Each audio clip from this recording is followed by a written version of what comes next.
What's up, Internet? It's your boy, the True Dark Magician, and today I'm coming to you from Boston, Massachusetts. Boston, the capital of Massachusetts, my home state. So much to see, so much to do, so much to smell. The food, the socks, the, the beans, what those guys are doing to each other over in the corner. It's just a hell of a town. But today, I'm coming to you live. Well, not live at the time of this recording. I'm coming to you from Boston Fan Expo 2022. I'm going to be showing you the sights, I'm showing you the sounds, not the smells, thankfully, but a great deal of stuff. And I'm going to be having some fun along the way. So, you want to come? Come on. You already clicked on the link, you might as well dive on in. Get excited, Internet. Let's do this.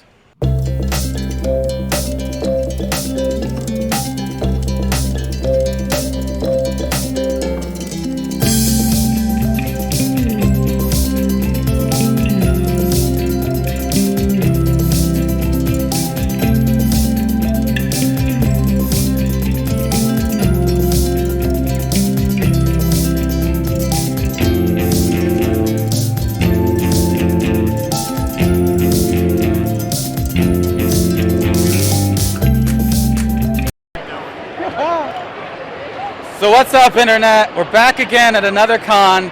I'm here in Boston. I'm here with a familiar face, Mr. Keith Williams. Familiar to me, not for you.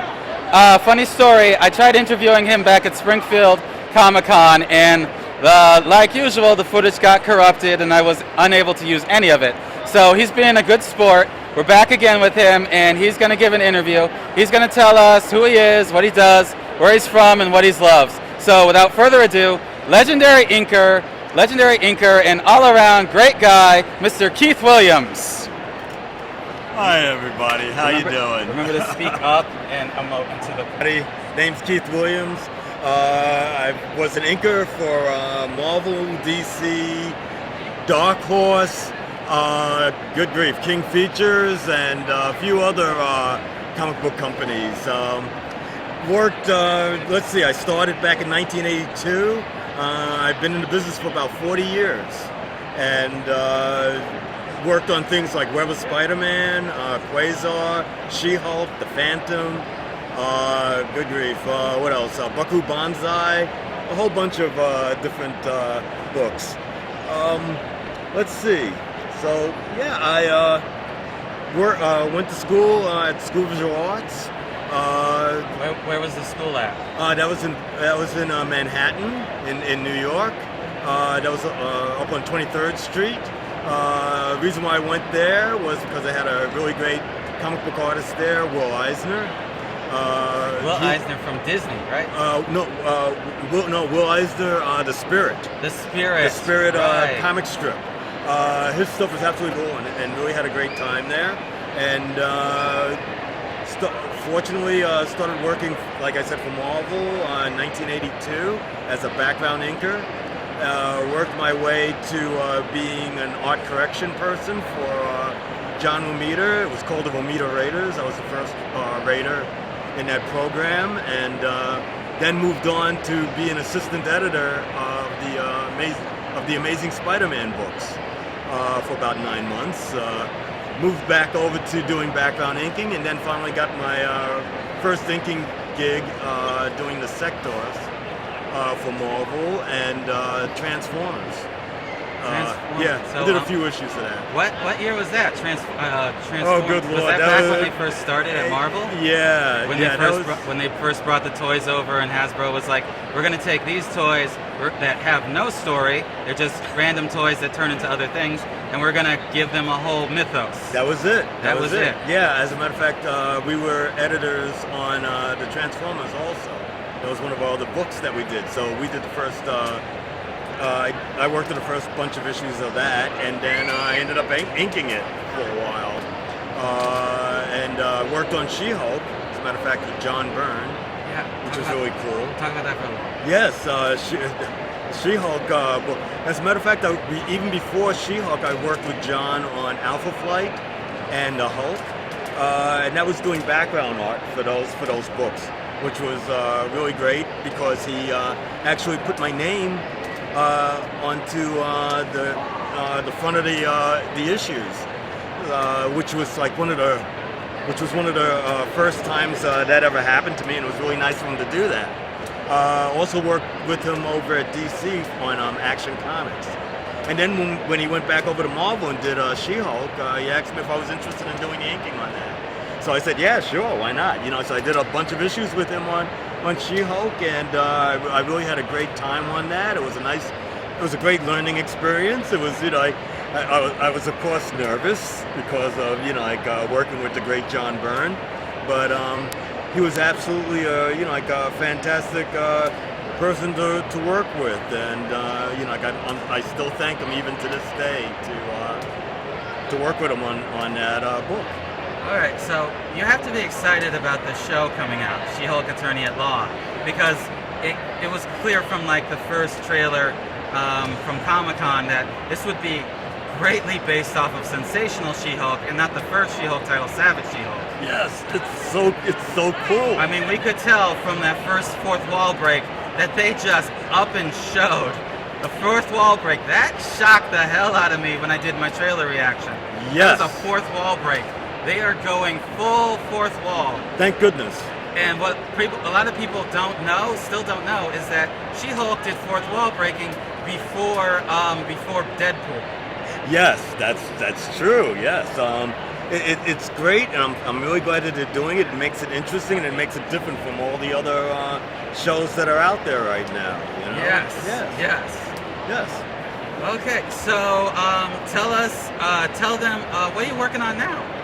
Well, right now I am working on commissions. I am running around to different conventions.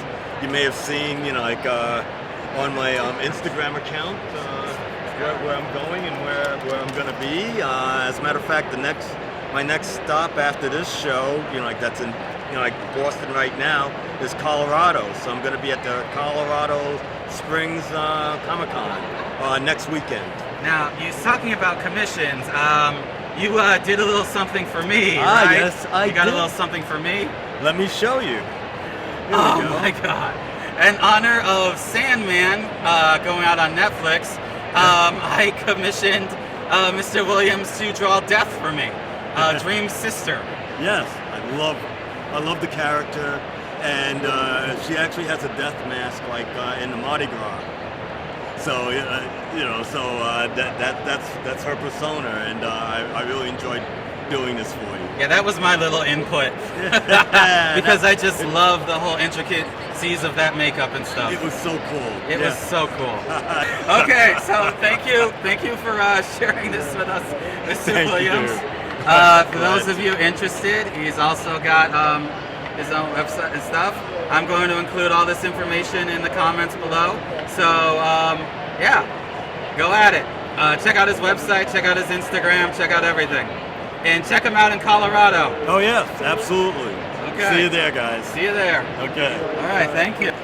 All right, so we're back again, and right now I've got editor, creator, just all around magnificent Wonder Woman, Renee Wetterstatter. I'm sorry, Renee Wetterstatter. I've got Renee Wetterstatter, who was editor in Marvel on one of my favorite comic books, Sensational She-Hulk. So enough with me. I'm going to point the camera at her, and I'm just going to let her talk and just light up the internet. All right. So Renee, tell the internet who you are, where you're from, what you do, and what you love. Sure, of course. Well, my name is Renee Wetterstatter, and I don't blame you for not knowing how to pronounce that. That's how we pronounced it in Texas, where I was growing up. Who knows if that's even accurate? You know, you see these names in print, and you don't really know how to pronounce them. But as you were saying, I was an editor at Marvel, DC, Topps. I worked on Sensational She-Hulk, which was one of my favorite projects to work on too. But I also worked on Jurassic Park and Xena and Hercules and Guardians of the Galaxy and Thanos Quest and all kinds of great stuff that are currently being turned into movies and TV shows. You just listed my childhood. Oh, right wow. there. Well, good. I'm glad we could be a part of it because we really loved what we were doing as well. And I think you can see that in the books that we put together. You know, they really were a labor of love, and we loved our jobs.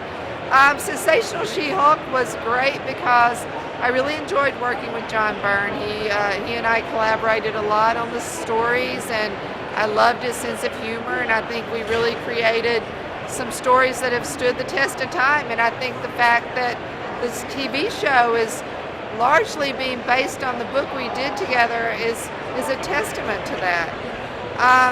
You know, as far as what I love, well, I am from Texas, like I said, and I moved up to New York to start my comics career at DC Comics. Before that, I was a co-chair of a convention in Texas that put on comic book conventions. And that's kind of how I got into the industry, but my degree was in journalism and English. So I've always enjoyed working with stories, no matter what kind of stories those are. I also write books.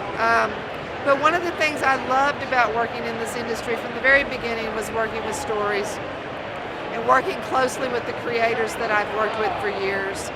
And after I stopped working at Topps Comics, I started my own publishing company called Eva Inc. Publishing, and we are still publishing art books, art portfolios, you know, different books like that. And one of my current books that I'm working on is called George Washington in Comics and Pop Culture. It's actually called Cloaked Crusader, George Washington in Comics and Pop Culture. And I'm really excited about that one because there's going to be a gallery show October 5th in Manhattan at the Fraunces Tavern Museum.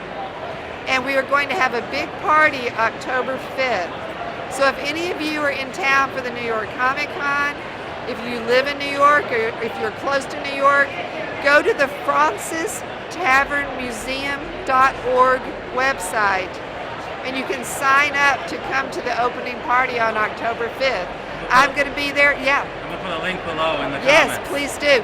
Fraunces is spelled with a U, so Fraunces with a U in it. It is a very historic building in New York. It's where George Washington had the farewell dinner with his officers after the Revolutionary War.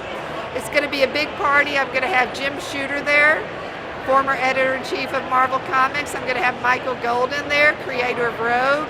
I'm going to have Arthur Sudam there, Marvel Zombies artist. And there will be original art, rare comics, live sketching, silent auctions, all kinds of stuff. So I really hope some of you will come there and join us that night, October 5th. Okay, so taking it back a minute, I wanted to go back into something I really wanted to ask you. What was it like coming into Marvel, being an editor? Was it like being a woman editor back in the 70s and the 80s? Yeah, well, for me, I had absolutely no problems. I never thought of it as being any insurmountable thing. All of the people I worked for were very welcoming. I had some great mentors. I had Craig Anderson in the Silver Surfer office, Jim Salicrup in the Spider-Man office, Mark Grunwald I consider a mentor as well. So I was really surrounded by great people. And they did nothing but give me opportunities. They did nothing but let me create the books that I wanted to create. So for me, it was really like a family. And Marvel really was like a family back then. We hung out together, we had dinner together, we celebrated each other's birthdays in the office. It was really a great, creative, proving ground for me being a young person coming in there and finding a home like that so far away from my actual birth home. So I don't know. I mean, I have nothing but good things to say about my time at Marvel. It was an amazing time. That's awesome. Oh, one thing I did want to tell you right now, I am an agent and I have been for many years. I rep a lot of great comic artists, voice actors, writers, actors, and my website is EvaIncPublishing.com, Eva Inc. Artist Group on Facebook. And so if anybody wants to find out more about the people that I rep and what I'm doing now, you can always go there. Okay. Just so you all know, I'll include links below to all of that. Link to that in the description below. So give it a click and check it out. All right. Bye, guys. What's up, Internet? Back again. This time I got just the coolest guy on the floor. You know him, he's done things like, he's done Lobo, he's done Harley Quinn, he's done everything, and his art style is just so distinct. It's like looking at a heavy metal concert. Every time I look at one of his comics, I just hear da-da-da-da-da-da-da-da-da-da. Mr. Simon Basil. How you doing, man? All right, so tell the internet who you are, where you're from, what you do, who you love. Oh, really? Oh, wow. I'm a kind of person who doesn't like to talk about myself, so we're going to have some problems, you know? But I'm from England, Oxfordshire. I'm coming here to Boston Fan Expo. I'm on a bit of a tour at the moment, doing shows. I was in Denver, Chicago, Washington State. I'm going to be in. This is going to be interesting, is it? Because I'm bored of listening to my own voice. Tell us, how did you start drawing? What got you interested in that? Jesus. I started from a very early age. Virtually straight away. I was born. I went to, and the first thing I did was draw. All over the walls, all over everything, you know. So it's something I just took to like water. It's like a fish to water. I find it very easy to do, very natural, and so it developed as it developed. Got older, got better, and then working in comics. How did you get your start? How did you get your start as a professional? Well, I had a friend of mine worked for a company in London, working on Auto magazine. He edited an Auto magazine, and he introduced me to 2000 AD. The British the guys who do Judge Dredd. Yeah, I remember. So I had an interview with them, and they said my work looked very scratchy, you know. Because basically, traditionally people use like brush pens, you know, or paint brushes, pen and ink and whatever. But I was using those like I was using these. So it was all sort of scribbling. Nice. So that's the only criticism I got on that. But I got a job doing ABC Warriors. Then pretty soon after that, I was doing Judgment on Gotham with Batman, a Batman Judge Dredd crossover, and then Lobo. Got into Lobo, which is I'm better known for Lobo more than anything. I basically kind of revitalized the character. Tell us about Lobo. What was it like working on that character? Oh, it's great. I mean, the thing is perfect for me. The thing is, basically, I kind of drew myself, how I saw myself probably. I based it around that, and Lemmy Kilman's from Motorhead. I mean, at the time, I had a chopper, Harley chopper, had long hair. I was working out, I was bodybuilding, and I was living a crazy lifestyle. So you were the character. Crazy, drink, women, drug-fueled lifestyle, and all motorcycles and crazy shit. So you were the character personified. You were Lobo. Yeah, I lived in my own bubble, man, crazy world, you know. I mean, who better to do the character than the guy that's living the life? Well, at the time it was pretty much like that, and it was fun, you know. And so Lobo was, I was totally inspired. I enjoyed it. I mean, the thing is, before he just had a one-piece purple suit or something, but I gave him the whole biker thing, the chains and all that kind of scenario. So I enjoyed it. I enjoyed doing Lobo. Still do, but All right. Tell us a little bit about Harley Quinn's Little Black Book. It's hands down one of my absolute favorite crossovers. You like doing that? Yeah. See, I enjoyed doing that. I was lucky to do Harley Quinn. It's so exciting to get the chance to do a character, you know, anything that that's out there. It's always fun. Give your interpretation of a character. I think Lobo, Harley Quinn would be perfectly suited. I think they would be too. Perfectly suited. Well, they are. Especially how the comic issue went. Yeah. Those two, they kind of complemented one another. Yeah, they did. Yeah. They're both the same type. Yeah. Both fucking crazy. It would be. And I would love to have seen a Harley Quinn Lobo series where they're just going around the galaxy, just doing whatever the hell they wanted. Yeah. I'd like to see that. Oh, I don't know. Yeah, but Harley Quinn can't breathe in space, can she? Yeah. She's human, isn't she? Yeah, but she can't go out out in the universe, can she? Well, they'd find a way. She'll wear I don't know. One of those glasses, skin tight spacesuits with the bubble. The bubble. It's like in SpongeBob, isn't it? You know the squirrel girl. She wears in the water, you know. Yes. I love SpongeBob, man. Yes. It's just fucking funny as shit. All right. Anyway, go on. Tell the internet where they can find you, where they can find your stuff. They can find me. Just Google my name; it'll come up. And I'm on Instagram, Facebook, and here and there and everywhere. It's all fan base run. So yeah, I mean the thing is, my pages, whatever publicity I get from the fans, I just call them up and just make the sites official. Say, look, just run it for me, and I'm available anytime you want to talk to me. Any questions? It's the best way to do it, I think. Oh, sweet. Oh yeah. All right, so, well, thank you very much for your time. Do you know what? It's been a pleasure, mate. I enjoyed your company. You're good fun. You're good fun. And good luck with the podcast. I'm sorry, I didn't hear a word you said. I was lost in your eyes. Already? There you go. I think just beautiful. You are a gorgeous man. You are a hot tamale. You are a hot tamale. That's very kind of you to say, so thank you.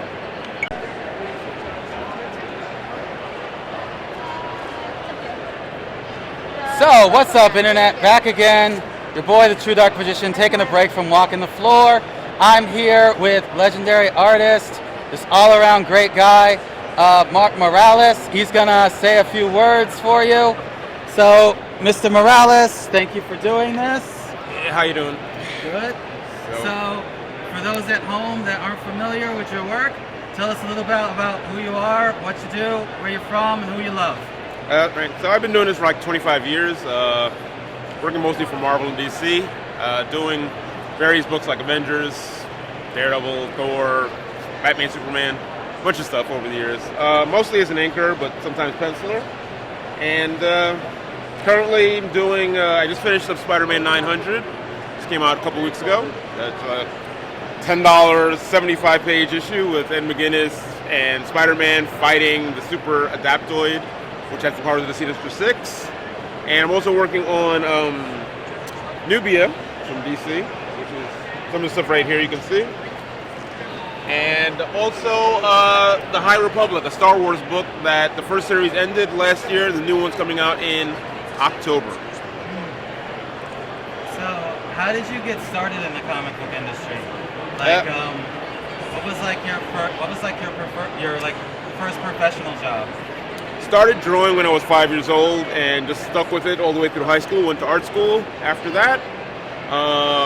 Graduated and did some animation for a while and then got into comics.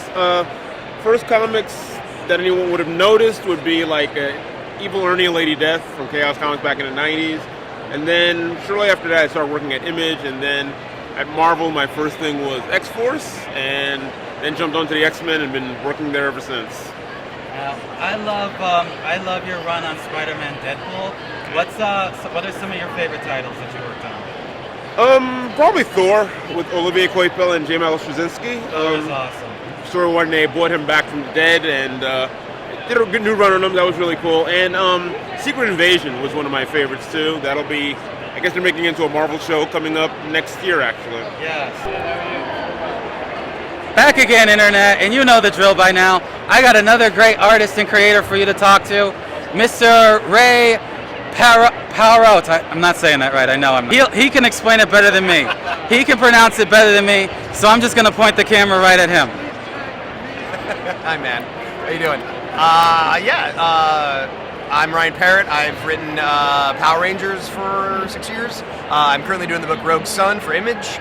I did Star Trek and Batman Gates of Gotham with Scott Snyder and Kyle Higgins. We're here in Boston at is it Fan Expo Boston? That's what we call it. Yeah, Fan Expo Boston. That's pretty much everything. If you haven't checked out Rogue Sun, that's my new Image book, part of the Massiverse, with Kyle Higgins and Melissa Flores and Matt Groom. It's our approach to our own little Image universe, trying to sort of follow in the footsteps of the founders of Image and do superheroes for like a next generation. And it's out right now. First trade comes out on Wednesday, and that's about it. But I love comics, and the best part about coming to these cons is getting to meet fans and talk to them about and see what they're doing and get a little feedback, because being a writer sometimes is a little one-sided. Tell us a little bit about Rogue Sun. Rogue Sun is about a 17-year-old kid named Dylan Siegel. He's not the nicest kid in the world. Most stories are about the guys who are in lockers, and mine's about a story who pushes kids into it. But his father left when he was 2.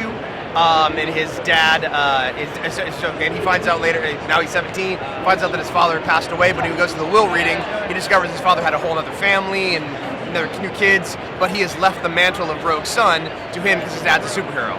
and the story is about him having to basically become a hero and having to learn about the guy he's hated the most in the world. So it's sort of a dark father-son story. It's about mantles and legacy heroes, and yeah, it's sort of, and I get to be a part of the Image universe, which is what I've all ever wanted. Now, jumping over to another universe, the Boom Studio universe, you're responsible for one of my favorite crossovers, Mighty Morphin Power Rangers meet the Ninja Turtles. Can you talk a little bit about your process on creating that? Because I just enjoyed the hell out of reading it. Thank you, man. I appreciate it. Yeah, that's the most fun I've ever had writing, because it's like, if I were to pitch one series, I'm gonna pitch you a group of color-coded teenagers fight minions and monsters. I can talk about both, right? It's the same story, but it works so perfectly. They're both teenagers with attitude. 4 of them just happen to be turtles. But I had more fun writing that than anything. I think it was just, I've always felt that those books, those crossovers are an excuse to see people hang out. The fighting is cool, the action is fun, but the real fun is seeing Michelangelo and Zach argue over pizza toppings.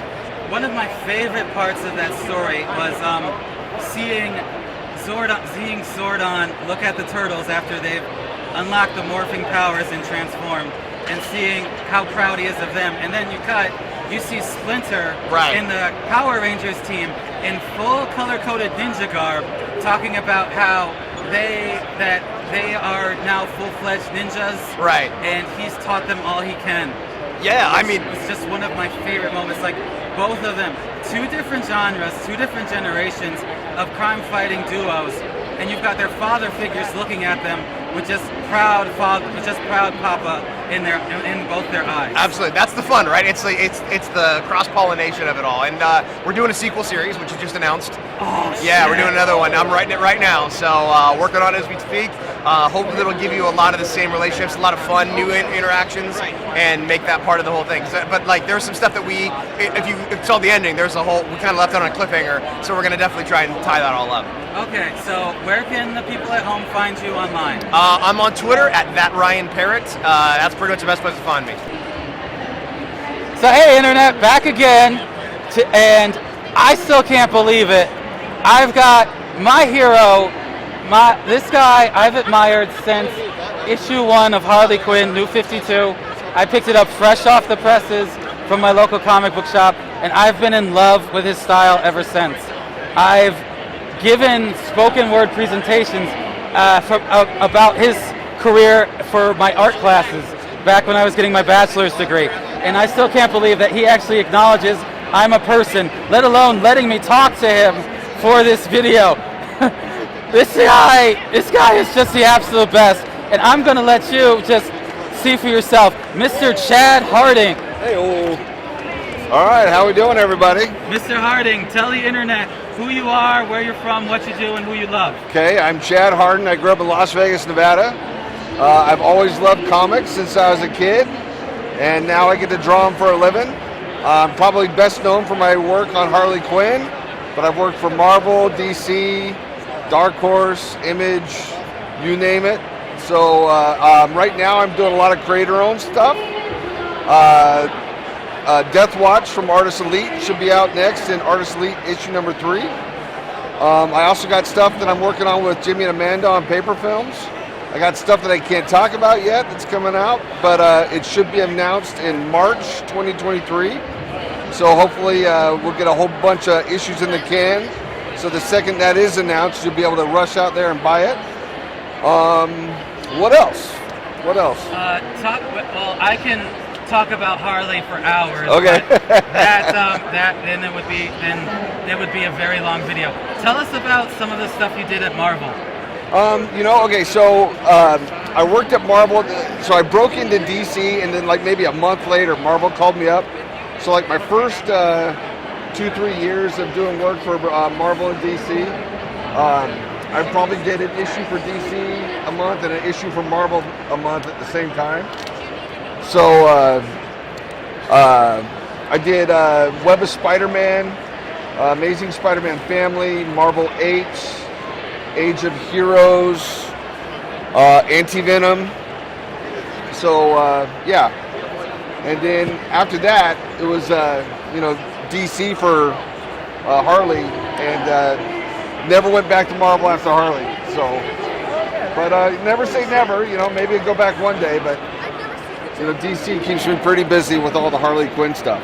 So what was it like to get that call when they said, hey, we want you to work on Harley Quinn for the New 52? Actually, it was an email. So what had happened is I was at Comic-Con San Diego. I think it was like 2012. And I just finished a whole bunch of stuff for Eddie Berganza for Supergirl. And so I was expecting to get a call. And I knew that the Supergirl artist was going to X-Men. So I was expecting to get the call asking them to put me on Supergirl, and instead I got a call from Mike Martz asking if I wanted to do Harley Quinn with Jimmy and Amanda. And I grew up on Harley Quinn. So, you know, the animated series. So I've been following Harley since I was 16 years old. And it was like a dream come true. You know, a huge Harley fan. So. Now, last time I was here, I talked to you a little bit about the Suicide Squad movie I was coming up with. Yeah. What a lot of people don't know is the costume Harley Quinn was wearing in the beginning of the movie, you actually designed yourself and put in the comic before the movie was even made. Yeah. Well, I drew the interiors. Amanda did the covers, but yeah, definitely the look was from our books for sure. Yeah. Okay. So what was it like seeing it on the screen? It was pretty amazing. I was a little bummed I didn't get a special credit, but it was amazing to see Harley how we drew her in the comic, for sure. And Harley's not your only DC title. You recently did Wonder Woman. Yeah, I did Wonder Woman. I've done Zatanna, Warlord, Countdown to Mystery, which was Dr. Fate, Reign in Hell, which was more Zatanna, a little bit of Constantine. In Reign in Hell. Anyway, yeah, I've drawn a lot of stuff for DC for sure. Okay. Yeah. And what is it? Tell us a little bit about the creator-owned titles you're working on. So my creator-owned works that are coming out the soonest. That's going to be my Death Watch with Artist Elite. It is my take on vampires. So if you're a fan of like Castlevania, Vampire Hunter D, and I grew up on the Hammer horror films, so we're sort of taking all those and just sort of mashing it up. So it's not your traditional vampires, but there's some homages to traditional vampires. So yeah, should be a lot of fun though. And where can the people find that? Ask your local comic book store to order them through Luna. I'm not sure when the solicits go out. I could check on that, but it should be like the end of this month. So make sure your local comic store orders Artist Elite issue number 3. And where can the people at home find you online? You know, just Google Chad Hardin. It's Hardin_art on Instagram, Chad Hardin on Facebook, Chad Hardin on Twitter. So, all right. Yeah. Well, thank you very much. I look forward to reading some of your new stuff and some of your old stuff. Thank you again for doing this. You're very welcome. This mic is worth it. So hey, Internet, back again, taking another break from the tour of from the floor to talk to one of guy I consider one of the best in the biz. He's done Spider-Man, Wolverine, and one of my personally favorites, Venom. I come to see this guy at all the cons he's at, and I just bug the shit out of him. And he just takes it. Instead of telling me to go to hell, he just says, come on, let's have a conversation. Without further ado, Mr. John St. Pierre. You know me so well. My name is Joe St. Pierre. Joe St. Pierre. Thanks for trying. I got excited. That's okay. The true dank magician. It's okay. All right, what are we talking about today? We're talking about who you are, where you're from, what you do, and what you love. Who am I? I'm the creator of the new Zodiacs, which is celebrating the world premiere here at Boston Comic Con. The new Zodiacs Aquarius #1 just came out today. And I'm the creator, the proud papa. Happy to release it. We've got the regular comic shop edition, which that'll be out next week in the comic stores. We've also got the B variant, which is all black, and there's only 250 of these, and you can only get these through me. So, what else do you want to talk about? Tell us one of my favorite titles that you've worked on. I've had you sign, and I've told you immensely how much I loved reading it. Was Venom Tooth and Claw. Oh yeah, Tell us a little bit about that. You got the ultimate hunter versus the ultimate space life form. I like that. That's a pretty good catchphrase, actually. That was probably the most popular, best-selling project I did for Marvel. It was a while ago now.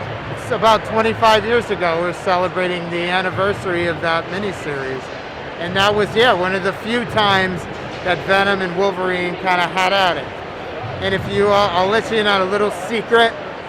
I was never the biggest fan of Venom's tongue. Are you a Venom tongue fan? Not really, no. Oh, good. All right. That's why I like you. His teeth. I like it when he bares his teeth more. Yes, the teeth. So in issue 3 of Tooth and Claw, if you look in the right panel, you'll see Wolverine slice Venom's tongue off. Nice. So I remember that. that was good time. Okay, so on top of working for Marvel, you've also worked for Image. Tell us a little bit about the stuff you worked on Image. Well, the Image thing was a creator-owned project I did called Megahertz. The first issue looked like that. It was published in black and white at the time, and I just republished it with a metallic color in full color. That just came out last month. So it's the 25th anniversary edition of Megahertz. Celebrating that too. That's my what's up. very first creator-owned project. That's what's up. That's awesome. That's what's up. So what was it like? Were you there at the beginning of Image at its birth? No. The classic founding fathers of Image. No, I was at Valiant Comics at the time that happened. I remember that well. But a little bit shortly after I left Marvel, I created my own thing. That was about maybe 3 years, I think, after Image formed. I'm sorry, I don't know when Image formed, so I don't have my dates right. But it was a few years after, they were already in full steam. Everybody was publishing at Image, so I took a crack at it too. By the way, that is an awesome shirt you're wearing. It's pretty cool, right? That's That's this guy. for Zodiac, right? Yes, that's the bullet for this character. That's so cool.